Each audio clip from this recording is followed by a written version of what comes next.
Beulah. Anyone else who tries to put walleyes in combination is kind of a negative impact on the study and the work that they're doing. So we're just going to choose to just let that program finish out with the DNR putting walleyes in the lake every other year. So you had sent me a name of an individual of an organization that wants to put walleyes in. I'm trying to convince them there's other species of fish that they could put in. Can we prevent that? Can't we prevent somebody stocking our lake if we don't want to? Absolutely. They wouldn't do it without us. They wanted us to partner with them and to give us money to do it. Okay, but if that is the situation, then I'm not, don't misconstrue my forwarding the information to you that I was encouraging it, if it's something you don't think. Yeah, I appreciate you doing that. So that was great. So I will give you guys these copies. And Travis, I've been doing all the talking. Would you like to say a couple of words? Oh, you've done all that work. Give us something. Yeah. Well, yeah, so as Tom mentioned,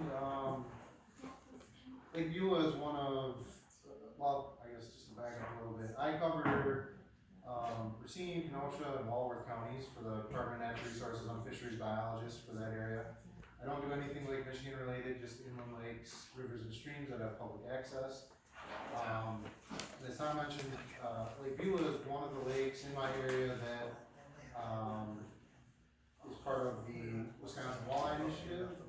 And if you're not familiar with that, it's a program that started under the Walker administration. Some extra funding was approved as a line item in the budget to raise more large fingerling walleye to stock across Wisconsin. That program has continued since then. So it started, the first stocking, there was limited stocking in 2013 that happened.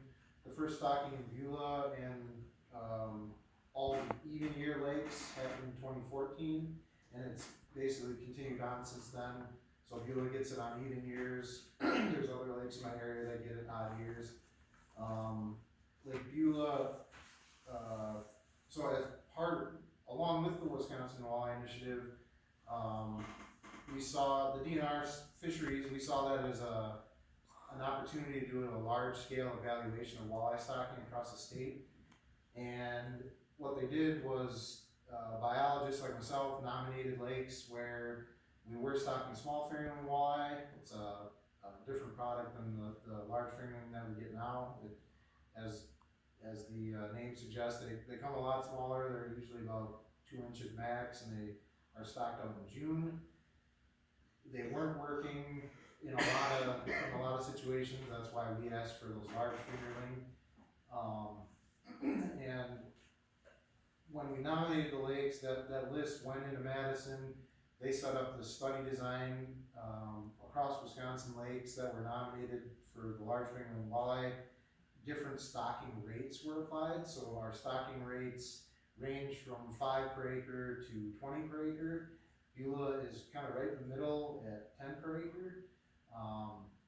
It wasn't decided on by the biologists. It was, like I said, just kind of randomized by the Bureau in Madison, and they sent it out, and those rates have maintained every time the lake has been stocked. So the idea behind all that is that we've just started to evaluate the adult populations in these lakes.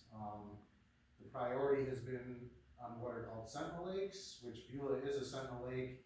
I have 8 in my area, and they've gotten higher priority as far as the stocking goes, because there's been years where the supply has not met the quota demand.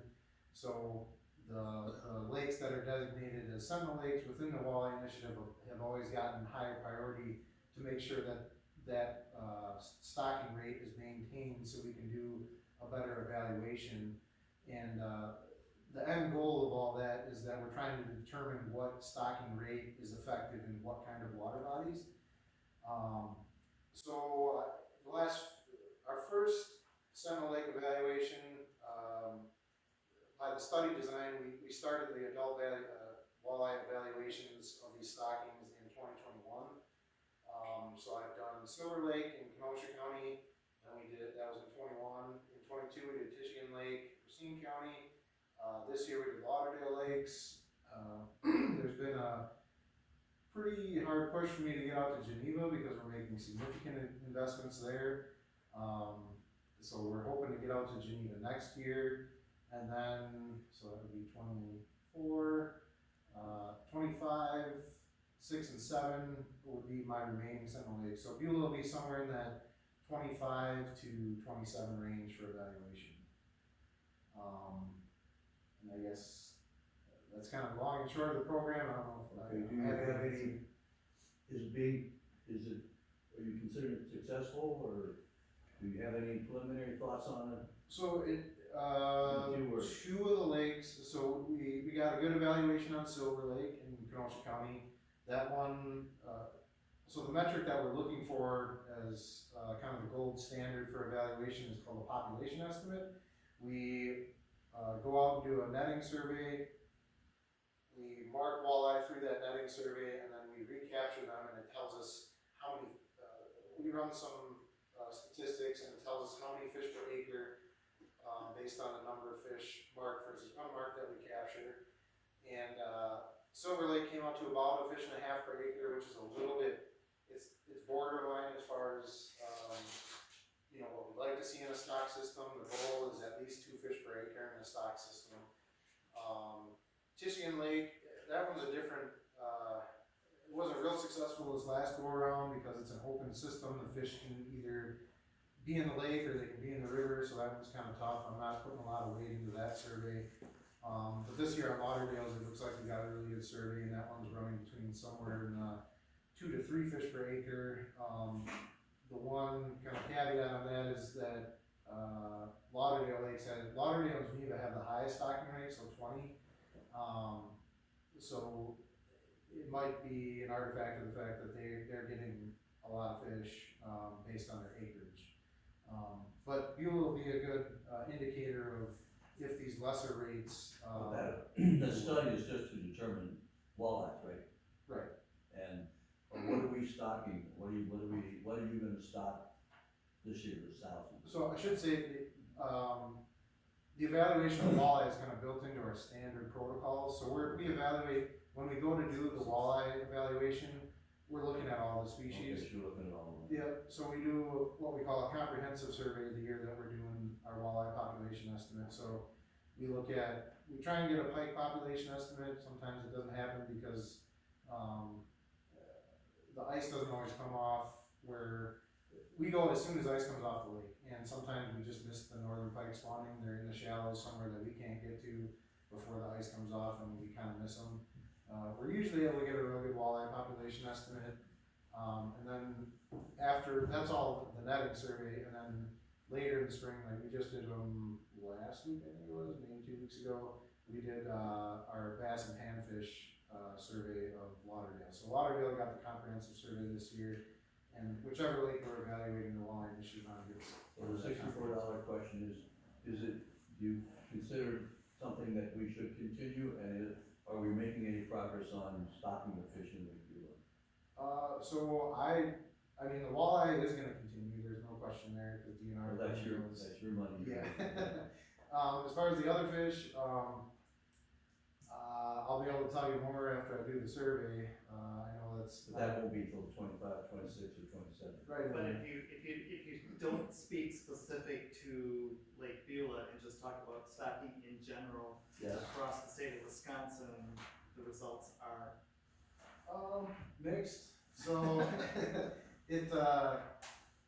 stocking isn't always the answer to the problem, and there isn't always a problem, right? Some lake groups want every species and in their lake, and it's not always appropriate. Now I see Beulah as being able to support everything.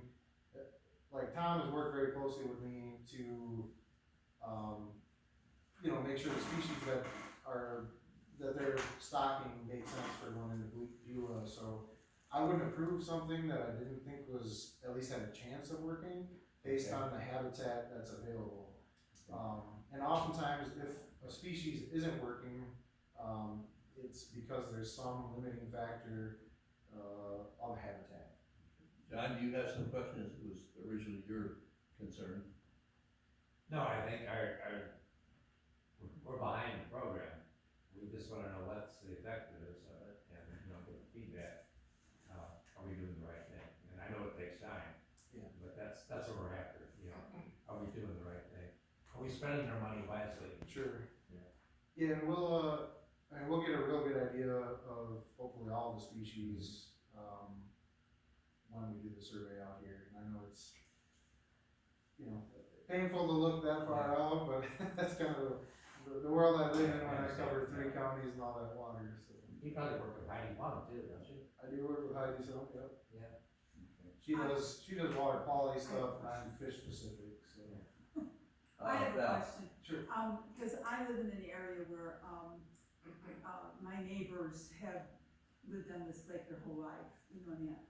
And what their concern is, and I was wondering if this is taken into consideration when you do the survey, is the loss of a lot of spawning beds. And part of it is due to, you know, the wakeboarding, the eating up of the lake bottom, you know, because of, you know, wave action in there.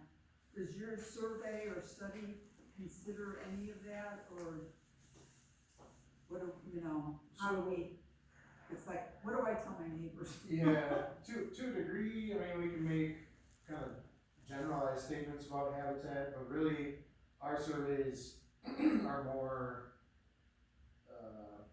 you know, like a real good picture of what the fish population, what's happening with the fish population in the year we do the survey. And it gives an idea of, you know, we can look at if there's different sizes of, you know, different kind of peaks of sizes of different species coming through the system, that tells us that there's multiple year classes that have successfully recruited. So, depending on the species, like bass and bluegill, for example, there's no stocking really of those. Well, maybe some smallmouth stocking, but largemouth bass, bluegill pretty much take care of themselves in almost every system. It's a lot of the other species where habitat might be limited, spawning habitat might be limited, so they can't naturally reproduce. Because their walleye and pike rely on very specific types of habitat to spawn. So, you know, the destruction of beds is more related to, so the only fish that make beds are bass and bluegills. So if you're seeing disappearance of beds, you know, they might be relocating somewhere where the boats can't get to, which is entirely possible. You know, a lot of times the bluegill and bass beds are in pretty shallow water. Like the resident property. I want to stay out of that one. any other questions? You were out there, right? I was up there once. Yeah. There's, I'm satisfied. Did everybody on the commissioners get the report from Tom? Yeah. Sent that to everyone? Okay. And, we're gonna have to wait till, maybe 25 to see any specific numbers, but, Or later. okay. Well, and I also, one other, just real quick, so with the walleye initiative stocking, we have been tracking, every year we do, juvenile walleye assessments to see if there's any natural reproduction. So we go out in the fall, do electrofishing surveys, and so far we haven't documented any natural reproduction. I think there's been one fish that we can maybe call, naturally recruited, because what we do is we survey the shoreline in the fall. If it's a stock year, we go before the fish are stocked, and if it's a non-stock year, we go during our normal sampling window. And so far, there really hasn't been any. So what you're saying is they're not breeding on Lake Beulah? Not yet. Not that we found. Okay? I'm not a fisherman, I can't even take any results from that. Anything else on the subject? Tom, are you happy? We're happy. Thank you. John? Can the public ask him a question? Sure. There was a couple years ago when we were talking about possibly making some rocks over moving water to help speed up the reproduction of the walleye and the pike. Has there been any further development on that, Tom? I know you were. So what happened there, the year we were going to do it, the ice conditions weren't good enough to allow allow us to take heavy equipment out of the ice to dump the rock, so it got postponed. Then I had additional discussions with Travis, just in general, on the success of those types of projects. And two things happened. One is the success rate is very low. So then looking again at, does it make sense for us to spend $5,000 to do a project that only has a 10% possibility of success? And all of the insurance rules have changed, so going out on the lake with a truck is no longer, there isn't a driver out there that will do it because they don't have any insurance that will cover them. So the alternative is to do it via barge and bring stone out via barge during the summer months instead of the winter months, and that's even more costly. So that has caused us to kind of put it on the Well, back burner. I have a 30-foot long, 8-foot wide barge. If you find somebody that wants to take rocks out or sand out or gravel out, I will take your crew out there and you tell me where you want them to drop and I'll drive them out there and they can push the stuff off the barge. I'm willing to help if I can help to We appreciate that. assist in you getting your natural reproduction, because that's what the lake needs. You can stock them all day long, but I rent boats on the lake and people do come in and they do catch walleyes. And I had a guy that was out 2 weeks ago and he said he was catching walleye after walleye every cast, but he said nothing was a keeper. So it'd be nice if we could get the fishery this sustainable and self-supporting. And if I can help, I would help to further your cause. We'll have further discussions, and I know your number. All right, thank you, Thank you. John. If there's nothing else, I'd like to move on to new business A, determine the meeting date of the Lakeville annual meeting. I'm suggesting somewhere between August 29th and 31st. Are there any comments from the commissioners? Do we still want to have it on a, when do we have it on a Monday? We used to have it on Monday, but the 29th, Is a is Tuesday, but this room is available, so I don't see any reason why we can't change it to accommodate. you Well, I know. think we have to go later so that Yeah, people that want to attend, you know. yeah. I mean, we give enough notice as to when the date is, you know, and so forth, so if you wanna go with the 29th, 29th would work for me. Good. the rest of you guys, okay. Greg? All right, we'll try for the 29th. Hey, Yes, sir. we had talked last fall, there's the issue of the purple blue stripe is still out there, and there is an expert, on that topic that agreed to come and give a Oh, talk that's right. to your group, like a half hour, if that's something that you would like to put on the agenda, we can make that happen. Okay, thank you. That might be, because I'm thinking that we should do more than just have a perfunctory meeting and bring some education.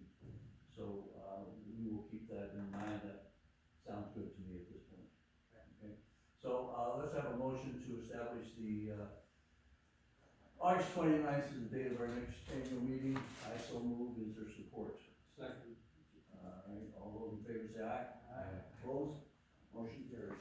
Mr. Chairman, do we set a time for that? We did not, we should. We normally have it at 7 PM. I think that's a good time for the general public, yes. It gives the people a chance if they're working to get I'll home. adjust my motion if my second will allow me to, we'll start time of 7 o'clock, 7 o'clock. All right? Now, all those in favor say aye. Aye. Aye. Opposed? Motion carries, thank you. Now, we do have to talk about, there's no, citizens' comments. I'm good. I'm good. Alrighty, the next regular meeting would be sometime. I suspect we should not, drop all the meetings, these are so much fun. How about, Let me just remind you that, summer is going by so fast. July is when Chris has to start working on the proposed budget for next year. we're not worried about him.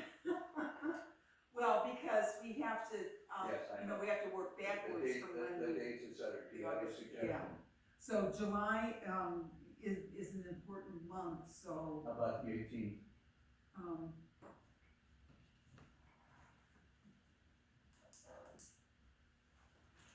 um. That's the third Tuesday. Yeah, that's the third Tuesday and it's far enough away from the holidays, so let's propose that and I can find out if, you know, All right, Val moves that we meet on the 18th of July, is there? 5:30. Pardon me? At 5:30. At 5:30. at 5:30. All those in favor say aye. Aye. Anybody opposed? We'll make that our next meeting date. Make a motion, we adjourn. And it's been moved and seconded. Yes, opposed, all those in favor say aye. This meeting is adjourned, thank you very much, everyone, thank you for attending, I always appreciate that.